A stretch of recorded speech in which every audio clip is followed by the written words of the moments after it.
تو شادی کے بعد اگر بیٹا گھر کے اندر علیحدہ ہو جائے، علیحدہ کا مطلب یہ ہے کہ کام کاج تو والدین کے ساتھ ہی رہے، لیکن گھر کے اندر اگر وہ کوئی کمرہ خاص کر لے اپنے لیے، یا اپنی دیوار کر لے، پردہ کر لے، آڑ کر لے، تو ماں باپ اس کو برا سمجھتے ہیں،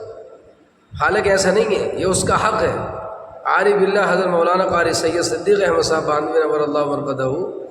فرمایا کرتے تھے کہ اگر بیوی اور شوہر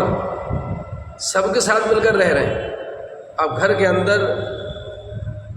شوہر کی بہنیں بھی ہیں، والدہ بھی ہے، والد بھی ہے، بھائی بھی ہیں، ان سب کی موجودگی میں دن بھر اس کو کوئی وقت ایسا نہیں ملتا کہ بیوی اپنے شوہر سے محبت کا اظہار کر سکے، یا دو چار لفظ سکون کے اس کے پاس بیٹھ کے کہہ سکے، یا کوئی بات رکھ سکے۔ سارا دن وہ اسی بات کے انتظار میں رہتی ہے۔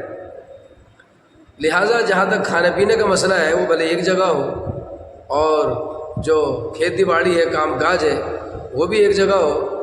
لیکن یکسوئی جو ہے، یکسوئی یہ بیوی کا اپنا حق ہے، یہ شوہر کا اپنا حق ہے۔ لہذا یہ ذمہ داری ہے کہ اگر ماں باپ نہ بھی چاہ رہے ہوں تو وہ اپنے لیے کمرے کا گھر میں یا برابر میں جہاں بھی انتظام ہو سکے وہ انتظام کرے،